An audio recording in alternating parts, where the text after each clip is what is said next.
All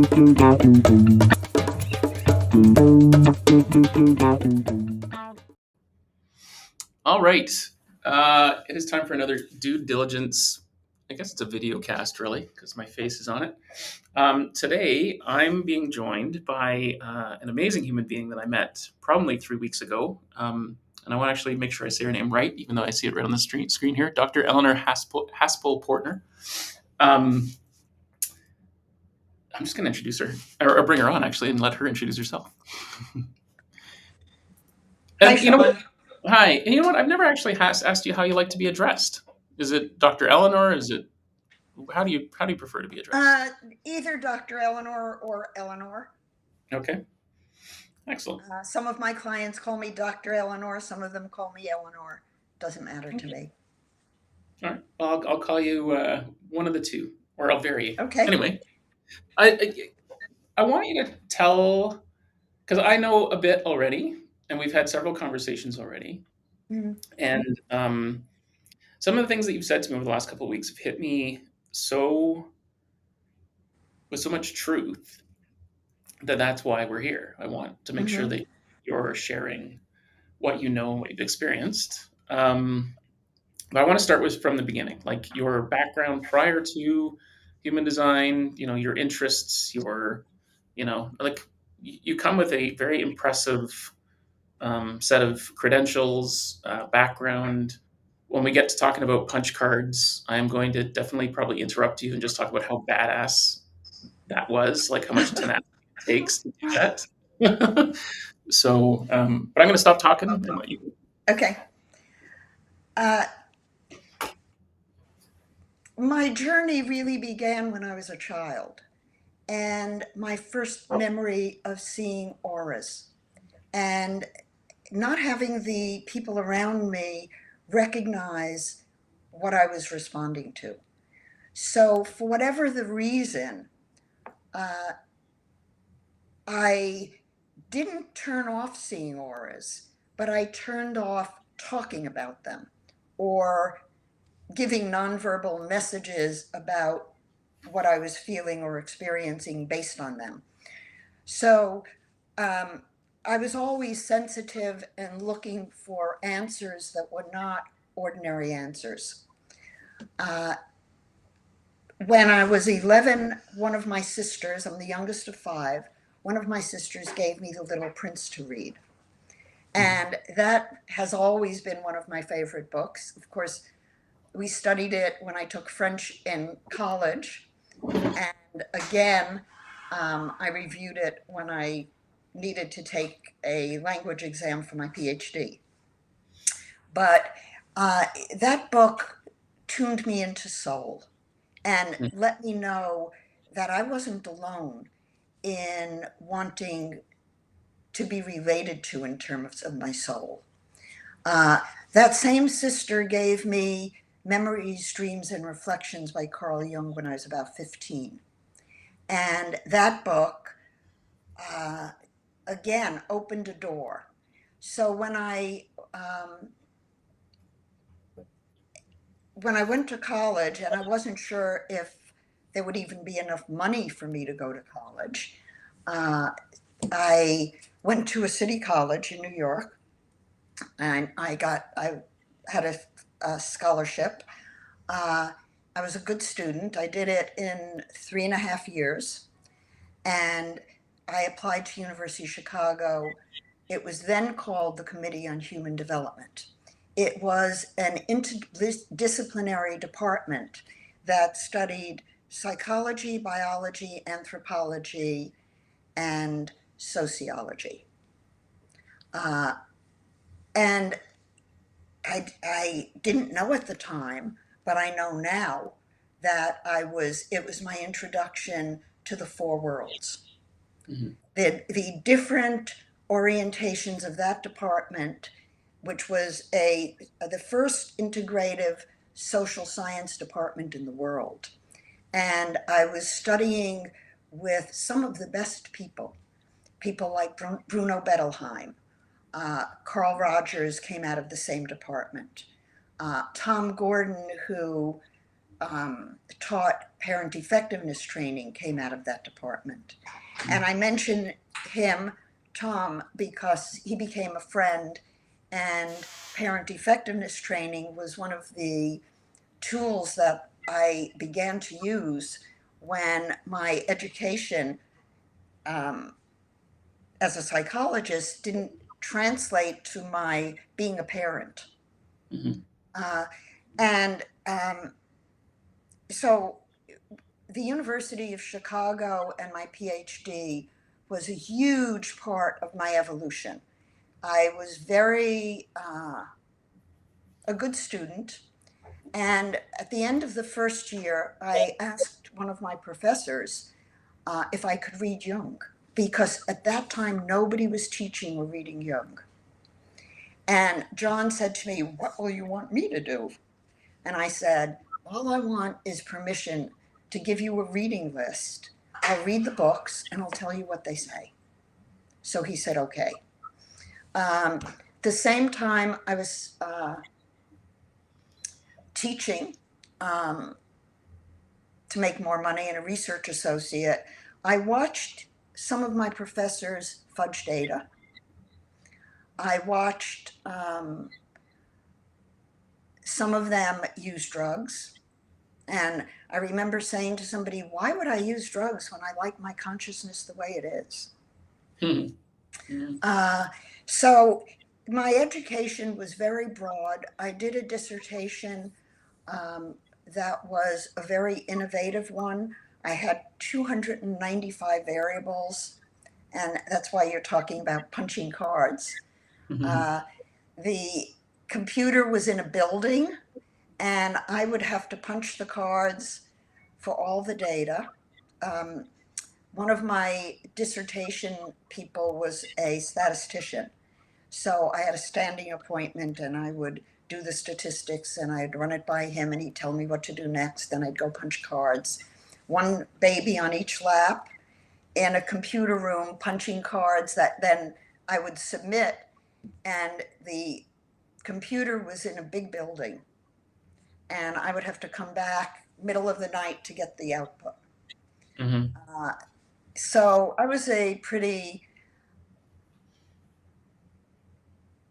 disciplined student.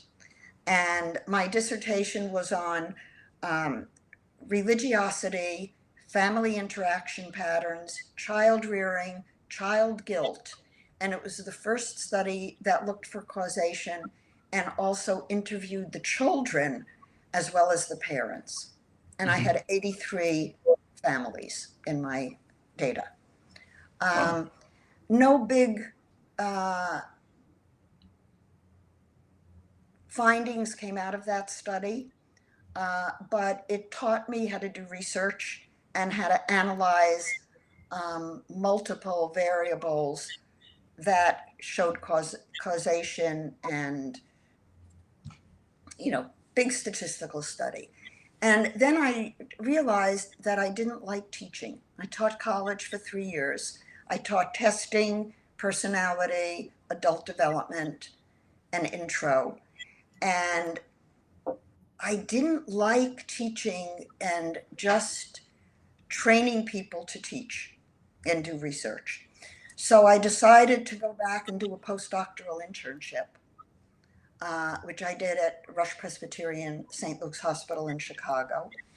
And um, during my internship, I worked a lot with children, I worked a lot with adults, and I gathered enough hours to get licensed. And in January of 1974, I both got licensed as a psychologist and I was already in training as a Jungian analyst. And I sat one night, um, and this is just my story. So I'm going from my background into my story, if that's Yeah. okay. Let's do it. Yeah. So I was sitting one night asking, of what am I afraid? I had two children young and had divorced my husband. Now, retrospectively, I can see that our values differed, and that the key in relationships is values, especially spiritual values. If you're not spiritually aligned, your relationship's not going to work. Mm. Just simple. So I was sitting asking of what am I afraid? And I had a direct experience of God. A light came at me, and I was shown that I was afraid of death. I was Mm. afraid because at the moment of death, all of our memories of this life are wiped out, and we become a tabula rasa. And at the same time, I was shown about religion, I was shown about relationships, and I was shown about my own consciousness. So that was a very defining moment for me, because at the time I was writing a book on my dissertation, and one of my dissertation people was a publisher. So I not only was writing a book, but I had a publisher. Mhm. And he had just said to me, "You're the expert in this in the country. You need to write this book." And after my Kundalini experience, I didn't know it was a Kundalini experience at the time, Mhm. but I was shown about relationships, and I wrote an outline in that state of being and sent it off to a publisher. And it was entitled Marriage in Trouble, A Time of Decision. Because when I was going through the decision making of a divorce, there was nothing written to help people make a decision. Mhm. And so I shifted gears and wrote this book. Uh, it was published in 1976. And I started a private practice, not knowing that people didn't do that. I Mm. had no income, I had no backup money. I was basically alone in Chicago. Um, and I started practice. And uh, I, at the same time, was having all of these experiences of consciousness, repeated Kundalini experiences, and all of my psychic abilities came back in, and I Mm. remembered. Uh, so I needed to get trained. I was seeing things in people I didn't want to see. Mhm. Um, I was sitting one day at the airport with my mother in Phoenix, and the lady at the next table was going to die within 24 hours. And I looked at my mother and I said, "What do I do with this? Mm. What do I do?" And I started crying. I mean, it was too much. Mhm. So I spent about 5 years learning how to control it, how not to see if I didn't want to see, how to see if I wanted to, how to see when I was with clients and not see when I was out on the street. Um, so, I was in private practice. I was having all of these experiences. I was in training as a Jungian analyst, and I began asking people, "Have you ever had numinous experiences?" I asked Joseph Campbell when I attended a 2-day seminar with him at UCLA, and I said, "So, Joseph, have you ever had numinous experiences?" And he said, "No." I thought, how can you be teaching what you haven't experienced? Mhm. And are you Uh, saying humanistic experiences? numinous. In other words, a direct experience of a higher power. Oh, that's numinous? Okay. Cool. Hmm. Where the world opens and your consciousness opens and you know more than you know. Mhm. So I was in practice. My practice was very busy. I started doing groups, and I was told in a meditate. And I also met my mentor astrologer, Catherine DeJersey. I met her in 1973. She told me at the time that I shouldn't sign a lease on an office in Chicago because I'd move. I told her she was crazy. But then in 1976, at a Jungian conference in California, I knew I was home. Hmm. And I decided to move from Chicago, give up I had a very busy practice with a waiting list, and I had just released my book, published it, and I moved. I took my kids and I moved from Chicago to California and started over. And the following year, I was told in a meditation to go to India. And I did. And there I met my husband. I went to Osho's ashram. Hmm. I had no interest in the ashram, but I was told to go by a voice.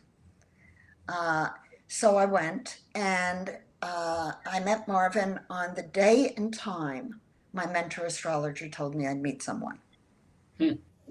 And I had forgotten that. But when I got home, I found a little piece of paper I had stuck in a book that said, you'll meet someone. Hmm. Uh, so um, that was 1978, August of 78. Marvin and I met. We've been together since the day we met in India. And he came back. He had given up his medical practice and was not planning to come back because he didn't want to do herd medicine. He wanted to be a doctor who could talk to a patient, who could diagnose by listening. And I was already a second degree Reiki person. I met Mrs. Takata in 1977 by Hmm. chance. My office mate said to me, before you move to California, go check out this Reiki. Maybe it's something, I think they're doing with their hands what you can see. So I went, and the first night I put my hands, and the next morning I woke up and I could see without my glasses. Hmm. And I was very myopic. Hmm. So I knew there was something there, and I was already working with energy.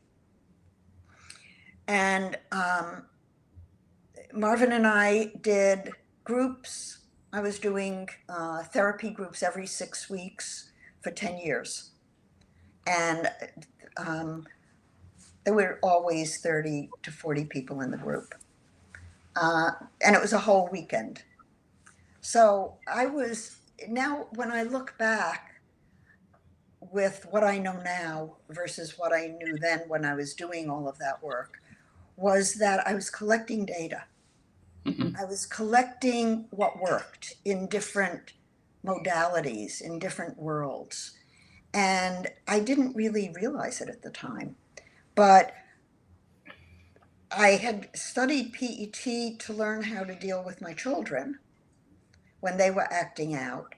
But that wasn't sufficient when I was working with couples Hmm. or when I was working with an individual. I needed other skills. So I was a sex therapist trained by Masters and Johnson. I was a hypnotherapist and president of the Los Angeles um, Society for Clinical Hypnosis and founded the LA Erickson Institute. Uh, but hypnosis didn't do the whole thing. Hmm.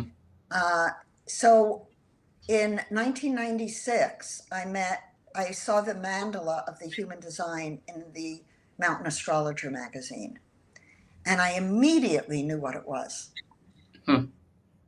Um, any questions to this point, Sean? So many. I mean, I just wanted like break your first sentence about seeing auras and just like what does that look like. But we can park that for now. Um, I can tell you what it looks like if you want me to. I would because I have a friend who she described it of what she sees and how she does it, and I can't emulate it, but I know that humans can do it. So so yeah, I'm looking for another angle. Um, for those people who are on the call who are human design people, um, it's the 5818 Okay. in my chart that is a gift of knowing frequency.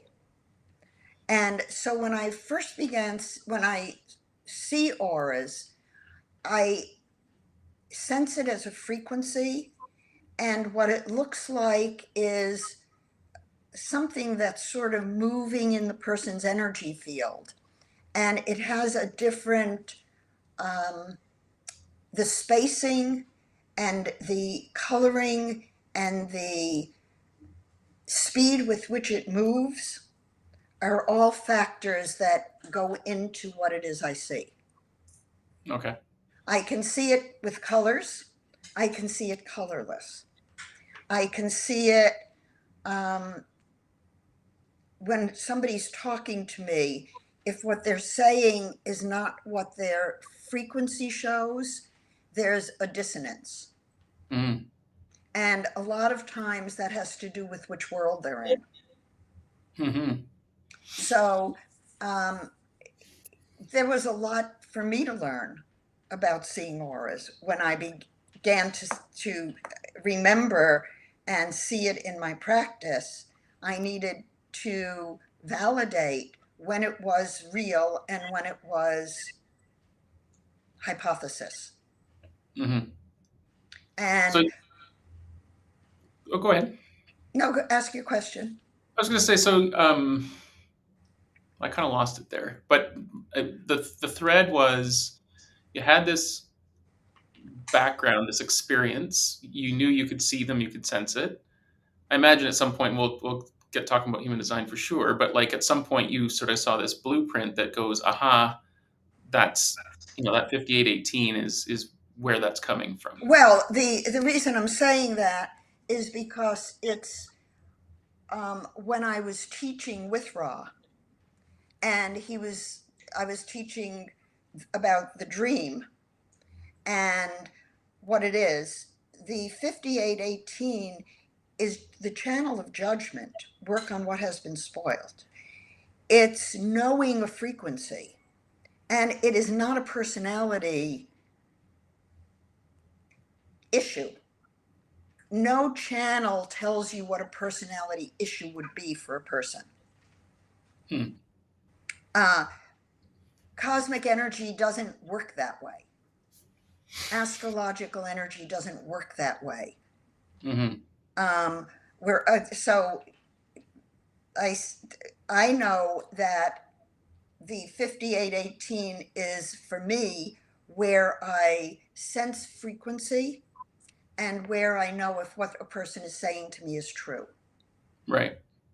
And so um, when I saw the human design mandala in 1996, I immediately called the phone number, Mm-hmm. and I got Chaitanya on the phone. And he and Zeno were New Sunwear America, and they were the teachers in America, Hmm. authorized by Ra. What year was And this? This was 1996, March of 1996. okay. And I said to Chaitanya, how do I learn this? And he said, well, by chance, Zeno's in LA teaching this weekend. And I said, well, it's too late for me to get into that class. Would she teach me privately? And he said, let me see. And she did. So she came to my home over a weekend and Yeah. taught me beginning human design. At that time, there was no computer program that was available, Mm-hmm. and we had to color our own designs. Which must be fairly empowering and cementing. Like if just I'll just aside, John, like I've met a fellow here that does laser cutting of wood and builds like puzzles. And I've been thinking about talking to him, like, what a great opportunity to go, here's the body graph. This is your colors. This is what this means, right? Like you could teach it to children by anyway. It's I I feel like I lack that foundation, partly my busy brain and the way I Well, it may be a good thing, Sean, because the single human design chart is incomplete. right. It's not a complete system. So, what happened was I studied with Zeno, and I was very impressed with some of the information. Now remember, I also already had studied the Kabbalah. I already had studied astrology. Uh, I was already a psychologist, so I knew development and developmental sequences in development. And I didn't resonate with being a manifester. Mm. I'll just say that much. I So that kept was that's asking what the questions. mm. I kept asking questions. So, in any case, I studied human design, and um, it seemed to have some missing pieces of synthesis that I'd always been involved in. Hmm. So, I, um, I believe it was May, April, May, maybe it was May of that year that Rod came to America to teach um, circuits. And it was the first time he was going to talk about circuits, which, by the way, did not really hold up scientifically in the data Mm. when I tested it. Um, so I went to the class.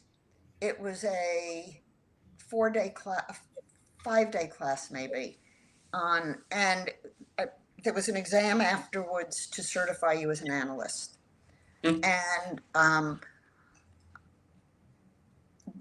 when I first got there, um, we actually gave Chaitan a ride from the airport to the meeting venue. And I turned and I said, "What kind of name is that?" And he said, "I'm a sannyasin." So we were sannyasin from having been to India. And Right. that, and many of the early human design people were people who had been in Osho's ashram in Oregon Hmm. and had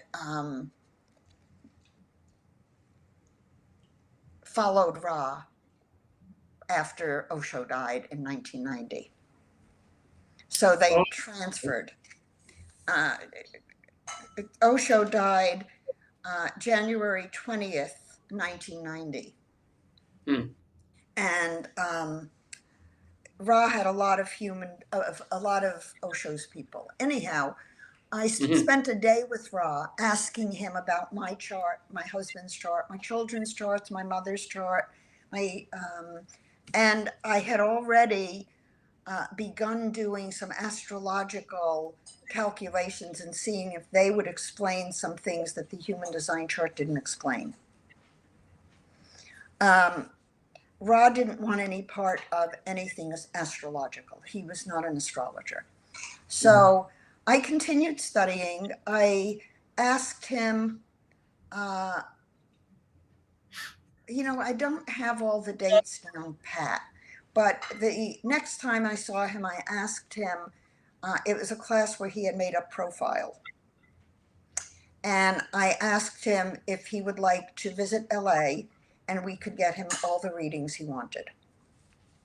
And so he took us up on the offer and came and stayed with us for a couple of weeks. And while he was there, he told us all about his life. He liked to tell stories and he liked to talk. And Ra was a scam artist. Mm. He told us that in no uncertain terms, that what he did before human design, before the voice, was to sell people things that didn't exist, Mm. especially old people. Mm. And he had left um, his home um, in Canada and had disappeared for 7 years. And he went to Ibiza, claimed that he lived in a tree. He didn't. He lived in a little place, like a shack or whatever. Um, and that's where he was given the human design download. Hmm.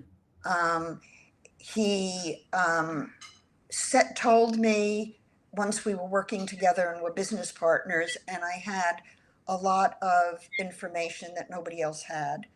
Um, he told me that because I asked,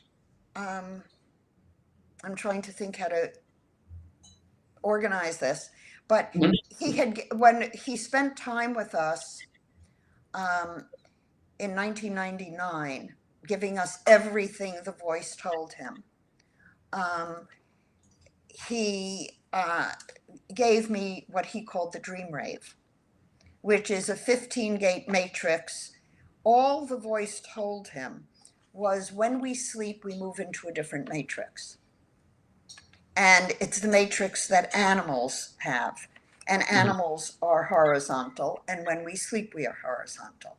right. But that did not explain the sleep architecture or the fact that dogs and cats and other mammals dream and Hmm. have rapid eye movement when they do dream. So put the dream stuff on hold Hmm. and come back to my relationship with Ra. Hmm. So I said to him, I've noticed that when people have a defined sacral center in their waking chart and they lose it when they sleep, it's very different than when they don't have it and they gain it. And he couldn't grasp that Hmm. because he couldn't see that there was more than one design. He didn't have the worlds. So I kept working. Get in the early days, so we're talking 1996 into 1997 into 1998. I wasn't sure I wanted to continue working with him. I found things in the human design that were erroneous.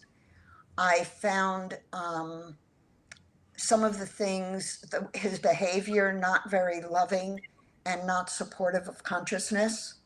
Hmm. Um, and I wanted not to have anything to do with him. So Hmm. I had pulled away, and then I got a phone call, interestingly enough, from Chaitan, asking if Marvin and I would host Ra for a couple of weeks so he could earn money to go back to Ibiza because he was bankrupt. Right. And we didn't really want anything to do with him because he is a scam artist and a crook. But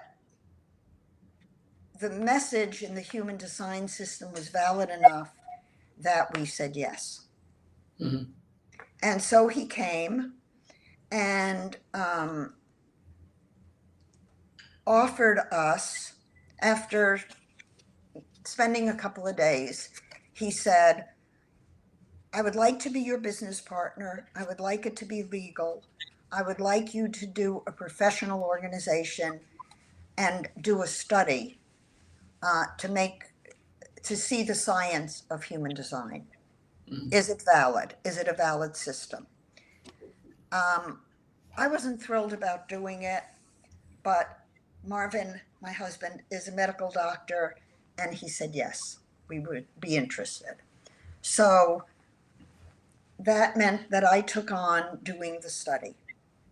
So we spent at least 2 or more weeks with Ra recording everything the voice told him. And I have those tapes and I have them all transcribed. Really? Um, yes.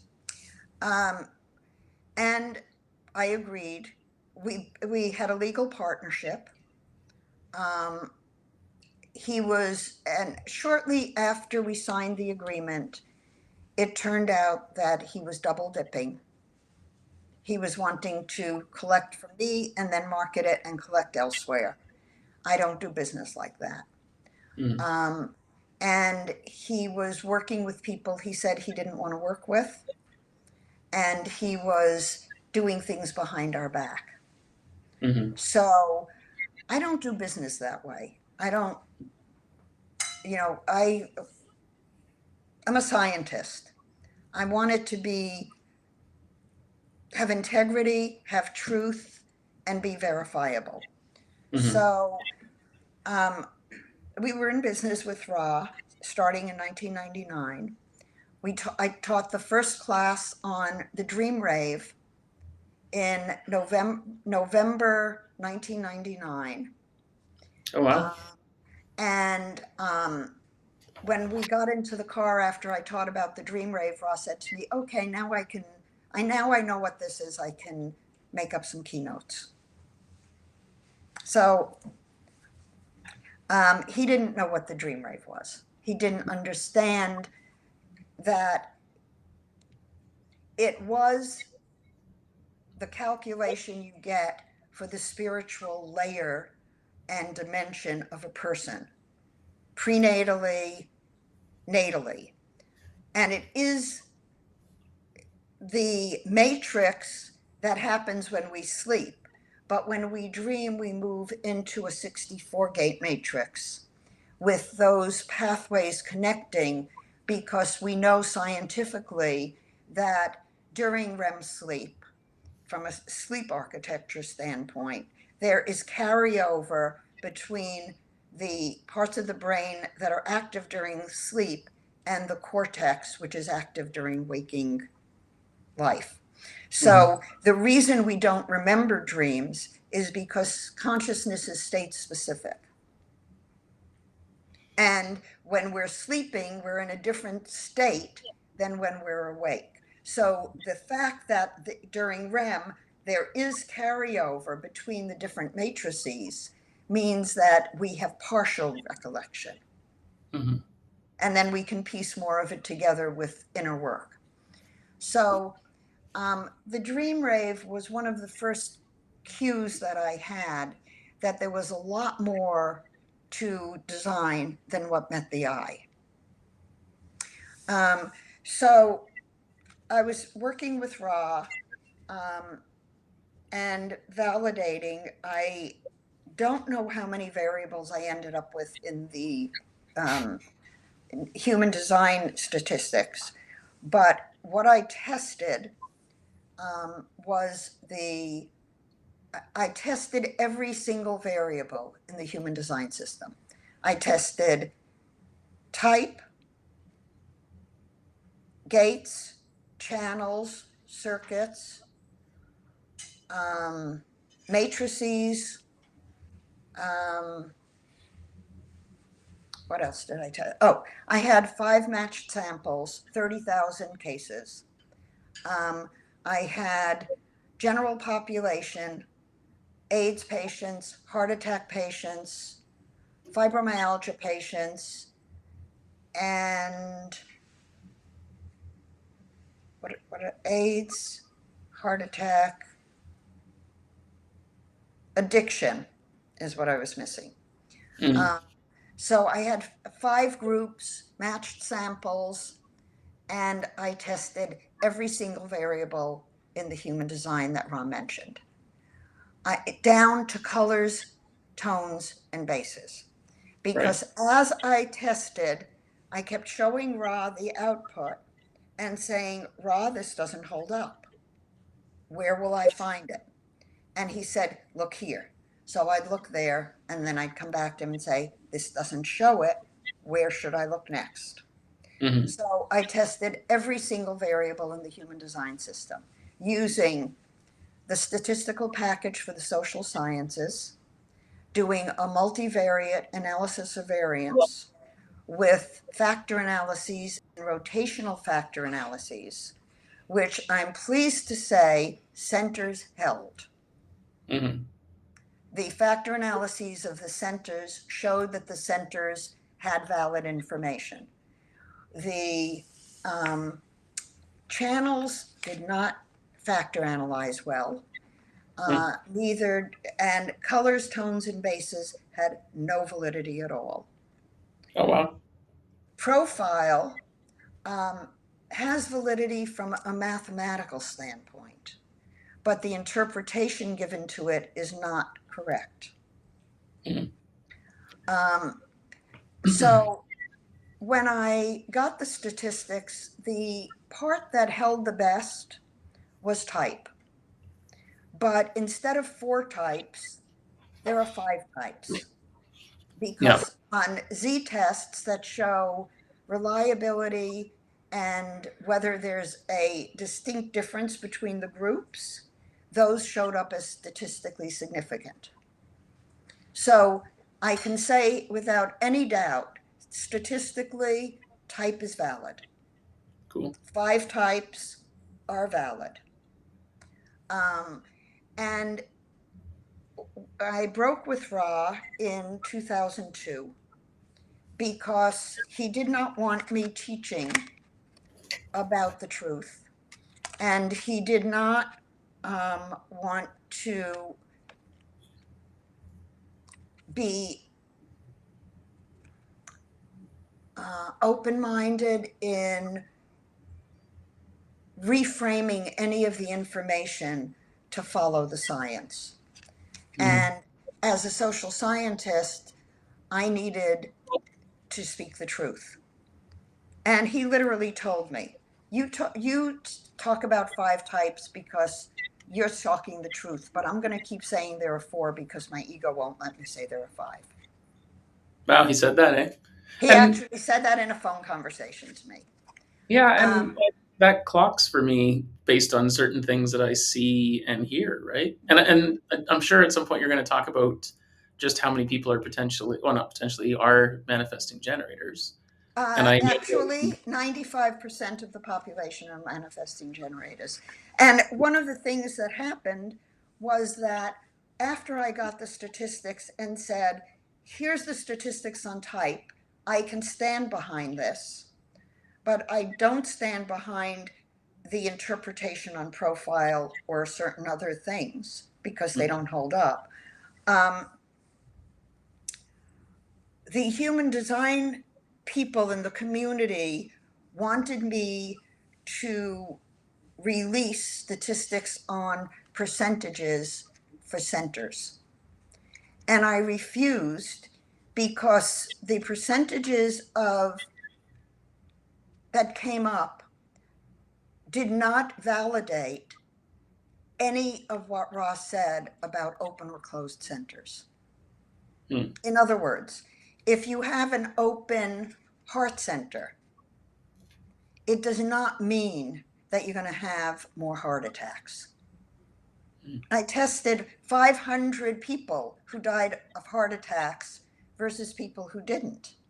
mm, And there was no statistical significance between open or closed heart centers. sure. So, as a social scientist doing the research, I needed to stand behind the truth of what statistics show, Mm-hmm. not the truth of an interpretation of what somebody said about a body graph. Mm-hmm.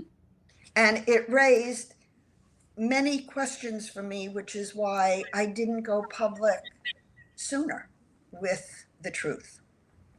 Um, I needed to do my own research and develop my own system that I could stand behind.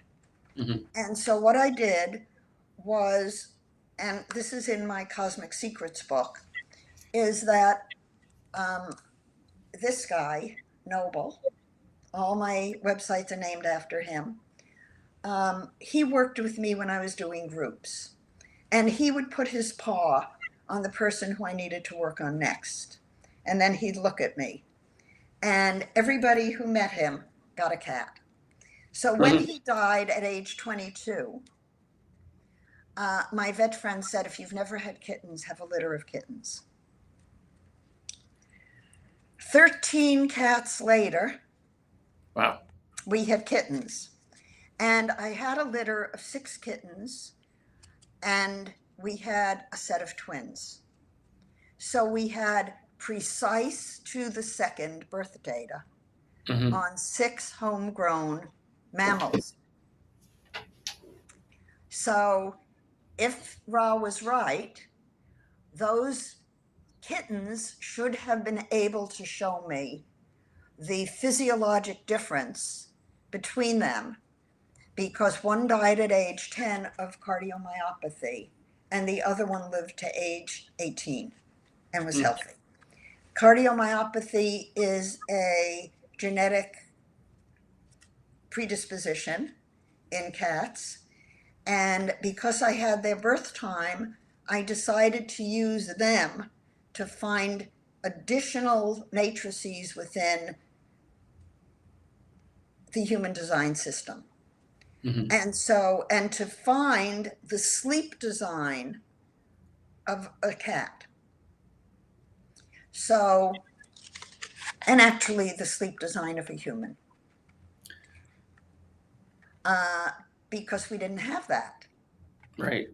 And so when I went to 10 solar minutes, I found it. Mm. And so I ended up with 4 matrices. I also was downloaded the angelic matrix, which is the matrix, it's the emotional matrix, but I also call it the angelic because what I said to Ra is, you know, Ra, you say a voice spoke to you. And I've had numinous experiences. Where does that show in the body graph? He didn't know. He said, you know, the voice told me there's another matrix, but Mm. it didn't give it to him. So I said, okay, I think I'm getting it. Mhm. And lo and behold, ask and you shall receive. I was given the emotional matrix. And Right. what's so interesting about it is that it's a matrix that shows us how third dimensional reality is transformed into higher octave spirituality. And so once I got the calculations, I was sitting with Eric Mimmer because he would make trips and help me with my program and with what I needed. And so I was sitting with him one day and we were working on getting the additional calculation, and we kept working at it to see when my twins would show what they needed to show. And when I finally got it and I laid the 8 charts down on my desk, I went, holy, this shows it. Nothing else had shown it. Nothing else had explained my chart to me. Nothing else had shown me about my kids or my husband or clients. So I ended up looking at about 3,000 charts because I had all my clients' charts starting in 1973. Mhm. Remember, I was an astrologer. I had all of their astrological You're charts. already tracking that kind of stuff, yeah? So I did all of the charts, and all of my clients had asked me to do their human design chart. So I now did it with this new calculation, and it explained things that nothing else had explained, including their dreams. Mhm. Because I don't remember anything I say when I do a reading, and I generally don't remember what I've said in a session with a client. Mm. But I do remember my clients' dreams, and I do remember their stories. Mm. So when I looked at the charts, I was amazed. It showed me so much that nothing else showed. Mhm. And when I did a reading for my mentor astrologer, Catherine DeJersey, who at that point was um, close to 90, she had expected to die. She said to me, well, dear, do you think it's too late for me to learn how to do this? This Mhm. shows so much more. So, you know, it's been a long journey. And once I got those charts, I began to notice, I began to work with an integrated chart. So, the work I do and what I came up with is that we have 4 worlds: mental, spiritual, emotional, and physical. Mhm. That tracks to the 4 worlds in the Kabbalistic tree of life. The human design system did not actually integrate the paths of intelligence in the tree of life into the body map and what that means. It didn't integrate developmental critical periods in developmental life of a baby, Right. which when I looked at my calculations, exactly tracked what I knew developmentally as critical times. Now, a critical time in development is a time when you either get it or you don't. So, for example, if a baby doesn't learn to crawl before they learn to walk, they have visual issues that they need to remediate in order to not have learning disabilities. There are critical times. For example, for myself, I did have learning issues. And I said to a friend at one point, you know, I feel really stupid when I do an IQ test and I can't do 6 or 7 digits backwards. Mm-hmm. And she said, oh, you have an auditory sequencing disorder. Come in, I'll solve it in 2 sessions. She did. Mm-hmm. But those kinds of things show up. And so auditory sequencing is a developmental process that comes in when you're about 6 or 7 years old.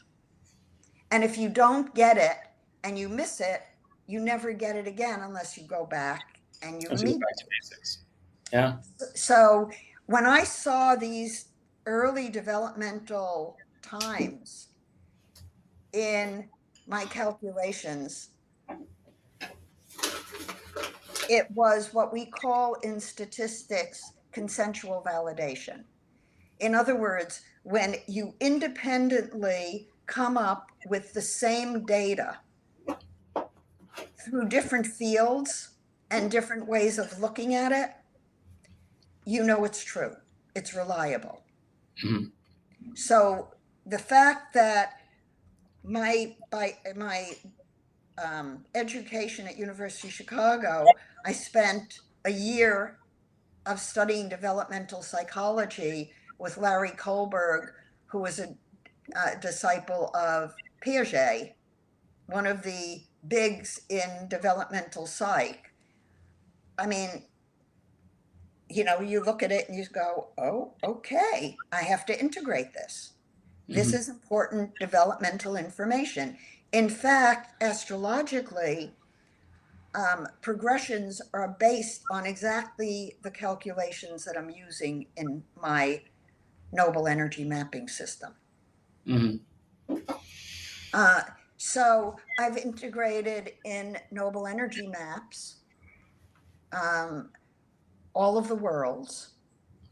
And when you take the prenatal and the postnatal, and if you think about it, a baby has volition when they're 3 months old. That's when, as a parent, you look for your baby to start reaching for things. Prior to that, they don't. But there are markers along the way. So, for example, at 2 days after birth, the milk comes down. Mm-hmm. When the milk comes down, that's when mother and baby attach. And the baby learns the mother's smell. They learns the physiology. Um, so that's one of the calculations, is what cosmic influences were on you at that critical moment of attachment. So you said something really important there. So I want to interrupt you for a second because I went for a walk with my friend Nathan, and I was talking about our conversations and about the different time stamps that you take into your calculations. And then the one that I remembered was when the milk comes down. And his first comment, and it was a fair comment at the time, was what if the mother doesn't engage in breastfeeding or can't? It doesn't But matter, the milk still comes down. right, and what you said, but you already answered my question, but I just want to make sure others hear it, is like just even the smell from the mother, right? The vibe, the energy coming Exactly. is getting imprinted. Mm-hmm. So like it's just very interesting. So anyways, keep going. Sorry. So, in other words, think about, and I actually did a program early on, and I have to see if it still works. I did an animated program of the all the calculations. Hmm. So you could see how things turn on and off with the cosmic energies. Hmm. But a week after birth is when spirit anchors. And we also have data for that. We have, in Judaism, we have the bris. In Aboriginal cultures, and this comes out of my anthropology background, we have cultures that don't name a baby for a week because they don't believe the spirit actually is anchored for that week. So we have independent confirmation of the timing. What I've noticed in many of my readings on the multidimensional is that many people need a week to mull over things before they know if something's right for them. Mm-hmm. And if you haven't had a multidimensional reading from me, play it safe and never make a rash decision. Always wait and Mm-hmm. run it by spirit. So there's the different time frames, and the final time frame is 3 months after birth, and the manifestation process thus takes 3 months. So when you're thinking about goals, you want to think over a 3 month period, and that evolution of our design self-corrects. Mm-hmm. So we're not here to visualize and say, okay, this is what I want and I can't revise it. We're here to say, this is what I believe I want. Now let me listen to the feedback I'm getting from spirit, from the world, from my body, and from my emotions, and let me see if it still resonates. Mm-hmm. You also said something really interesting another time, which is we basically experience the whole wheel in 3 months, which I think is kind of what you're correlating to because, I think it's 6 months to walk the wheel, but because you said something about the earth and the moon The and sun and the earth the sun and are the at earth. 180 degrees. Right. So when you're born and we go 3 months back, roughly, that's a quarter. Mm-hmm. And then it goes the next quarter by the time we're 3 months old. So by So 3 months old, you've experienced the sun all going through half and yeah. the earth going through half. So at 3 months of age, we are designed to manifest our fullest potential. Mm-hmm. We are not here to be projectors or reflectors for the most part. We're here to use how we're energetically designed to manifest using our spirit, using our emotions, transforming emotional reactivity in the mental world spiritually through the 59-6. Oh, really? Okay. Yep. Hmm. The 59-6 is a portal. Each world has portals. The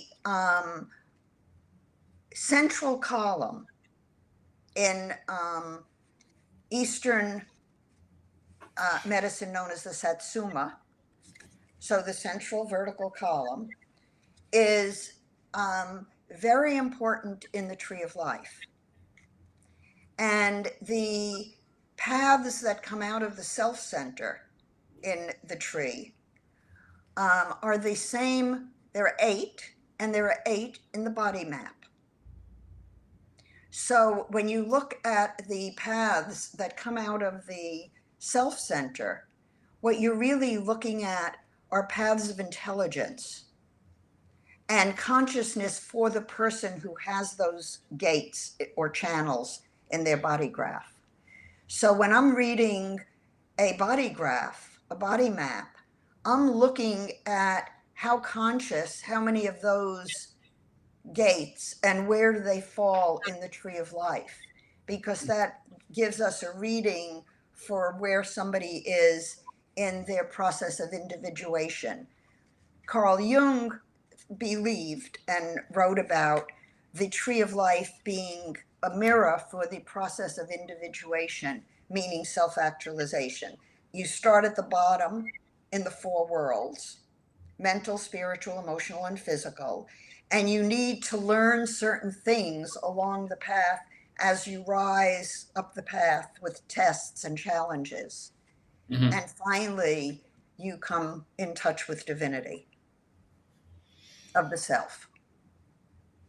So Carl Jung described the process, and in fact wrote a preface to the I Ching, the Wilhelm I Ching. So The Wilhelm, the original I Ching book right? by Wilhelm, and Okay. so the integration of these disciplines in the human design body graph need to be expanded with knowledge that Rod did not have. Hmm. And seem disinterested in pursuing as well. Yeah. Yes. Um, mm, So I know we've spent over an hour. You mhm. want to ask me some questions, and Yeah. then let's wind up for today and reconvene next week. Yeah. Yeah. Well, I'd love to do this again and just keep going. So a couple of things. Like I spent a lot of time in the human design space. I'm a busy guy. I track people on socials, and so the human design is just this big open mutation by itself, people running with it. And then there's infighting, even like just like if Ra didn't say it, it's not true, or people use the term like pop human design, and it's really getting mucky out there. One of the things that I imagine, like even just as I share this video, one of the first things will be like projectors won't like hearing that they might not be a projector, and I've even Or sampled that. I disagreed with Ra in many of his descriptions Hmm. because in human design, I'm a manifester. 58, 18, 48, 16. But I kept saying to him, I don't feel like a manifester, and I'm not an angry type. Hmm. So for projectors, I always say you need to recognize what you feel as much as what other people project onto you. Hmm. You know, there's a lot more empowerment that can be built into your language than what Ra used. Empowerment is the word of the week for me, and since I met you actually, and even how you and I connected.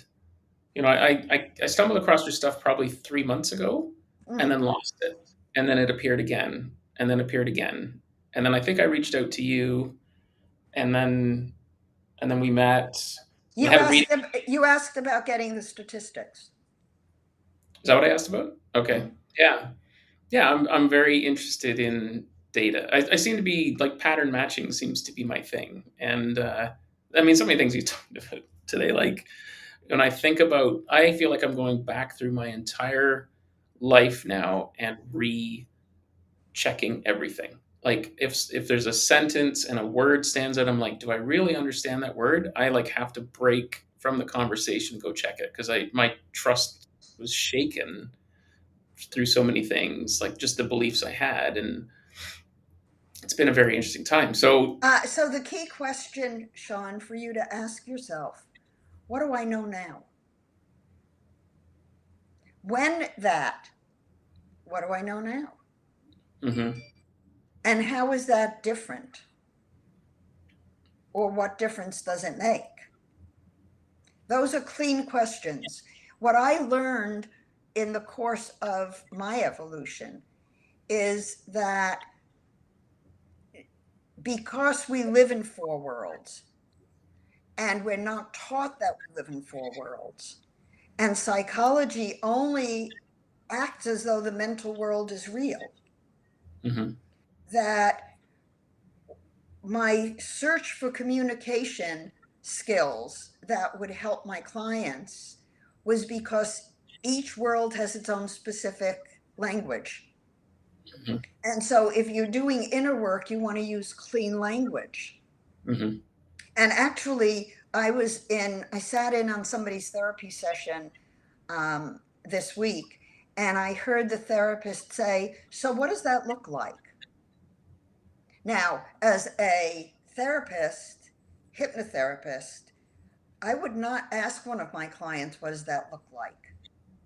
I would say, and what do you know about that? Because not everybody is visual. Hmm. And the person who this therapist was sitting with is probably more kinesthetic than visual.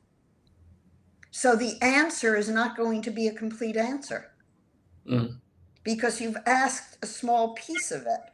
So as I've learned about the worlds and studied Kabbalah, I recognize that communication is world specific. And the skill it takes to know which world is which and which language to use is what I'm teaching people. Hmm. Language is important for sure. There's the four agreements and be impeccable with your words. When I Right? heard that, I just knew instantly that I had to start changing my language, right? Mm-hmm. And I noticed that a lot of people that have been in human design a long time, and in their case, it's much more the raw stuff, I guess. But there is like I see them pause. They pause to choose the right word because they know intuitively that if they use the wrong word, the message might be heard wrong. It might not be misinterpreted. It might lead to problem down the line due to assumptions or so. Yeah, But like, when you use the types only in the mental world, mhm. you're giving people partial information about themselves, and it's misleading. It's disempowering, and that's kind of what And I'm be honest, and I think I told you this before. I'm still only about halfway through your book, and it's not even that thick. But each time I read something, like, oh man, I got to go check this out now, right? So I just keep like having to put it down, and so yeah, it's a real reset. It's kind of like shattered me a bit, like in a positive way, but it's really kind of taken me back to and maybe that's the manifesting generator, like skip steps and like, oh man, I got to go back to the beginning again. Like I really need to. Well, imagine me as a psychologist who realizes that most of my education in psychology did not include the reality of the spirit, and it didn't include a language for parents to talk to their children spiritually. uh, most when the human design system, they talk about the quote not self, and I've always said that doesn't mean anything to me. Hmm. uh, but the reason it doesn't mean anything to me is because as a parent and as a teacher to parents, I've always encouraged my clients to tune into the soul of their child. Hmm. In fact, to look to see if their child is seeing energy fields. So, you know, it's very hard to go back through my education as a therapist and realize, wait a minute, the reason certain therapies didn't work with certain people is using the wrong language Hmm. Yeah. and not giving the skills of that world. Hmm. Yeah, and just think about how we met too, and I think what drew me to as well, like I again, I appreciate the tenacity of having to be that person doing punch cards. I missed that, but I knew people that were in IT, 5 years before I got in there, and they would talk about this, and I'd be like, oh man, I don't have the attention span or desire to do that. But And it's so wonderful to do. I bet it's probably sad. Well, it's probably satisfying because it was a physical process. Like and you had to go with intention. Like you had to book time to use this big computer, which whose horsepower today is would be 1/100th of what we have in our pockets, right? So we're just like forget that sometimes you need to put in the time. and energy. Yeah, I don't know where I was going with that other than there's that. And then I've been like deeply interested in hypnosis, self hypnosis. I went and got trained, and as much as I've just kind of like acquired it as a skill, and I don't really know what I'll do with it, the power of repeating or planting positive aligning suggestions and what I understand from what you're doing is you also you're seeking the truth of the design. It comes from supported data, and then the last step, I believe, I guess, is part of it is like, let's play your tune by singing, playing your song, but and probably doing it in a hypnosis setting where you can plant it, anchor it in the unconscious, so that as you kind of go through your day, it's the Well, voice will steer itself a bit. I think when people see their design and all the 8 charts that make it up, and I'd love to design. Um, I do have a coloring book, but I think it's useful to color your multidimensional chart Hmm. because you see where things turn on and off. Hmm. So, for example, um, I've said I'm a manifester, going up 58, 18, 48, 16, but in my spiritual, I get the sacral center.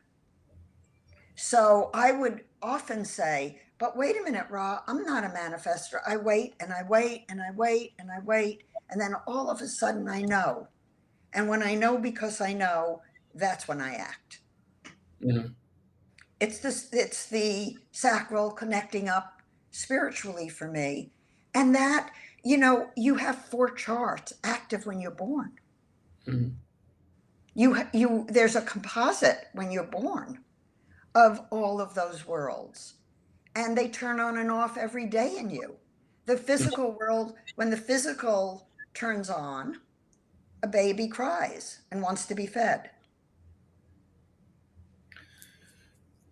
Yeah, I guess I'm still struggling visualizing all that. I've seen, like, when you showed me my charts, and so one of them is in the spiritual world. How do I interpret that in my day to day? Like, if I have a different design in spiritual versus emotional, I'd have to like, look at it again and hmm. see exactly what turns on Hmm. and what gets activated that may not be in your mental world. And then think about for yourself what that might mean. So it's kind of like a 4D body graph, Yes, right? Right? Or 3D chess or whatever. Like there is multiple dimensions here. And yes. then, so if I were to try to interpret it myself, if I was looking at my spiritual composite or body graph, that would be, when am I spiritual then? It like I'm always like, because when you're sleeping, that's a state, right? You're lying, you're in Well, that. we move. Imagine that we're constantly in a wave, Hmm. and I talk a lot about the figure 8 Hmm. because when um, my husband had heart surgery and was not able to breathe, I said to him, "Okay, go to bed, lay down in bed, and I will play Jim Gore's prayer, which I thought would release negative energy." And as I did that, I was standing at his bedside doing figure 8s because we're Tai Chi Gong teachers. Hmm. So the figure 8 is this, the infinity sign. Hmm. And as I was doing it, the voice said to me, "You know what this is. Hmm. This is your layout of your charts. You know what it is. You know how to read it. You need to make it public now." Hmm. But it's the 4 worlds, the mental, we're constantly in our life moving between worlds, mental to physical. So, how you think about your health, how you think about your body, how you think about your food is influenced and influences your mental state, your real world. Mm-hmm. From the physical, it goes to the spiritual. And then it goes to the emotional angelic. When you look at the matrices, there is no emotional solar plexus in the emotional angelic world. The solar plexus is only in the physical world and the mental world. So because the solar plexus is an emotional center, but it doesn't Exactly. exist in the emotional world. No. It Okay, I got exists. It has a portal it. Mm-hmm. that's emotional. So think about what that means. It means emotional reactivity only exists in the mental world, Mm-hmm. emotionally. And that we're here as human beings to transform emotions into a higher octave of understanding and Mm-hmm. love. Mm-hmm. And that's very clear. Mm-hmm.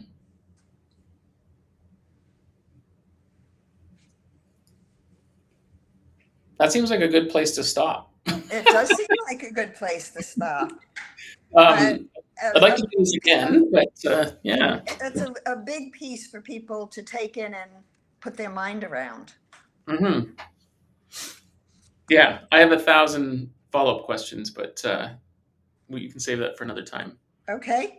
So I think what I'll do is we'll sign off now, and then I'm going to sneak in a conversation with you right after this because I want to Okay. talk more. So, but I'm going to hit end recording. I just want to thank you very much for hanging.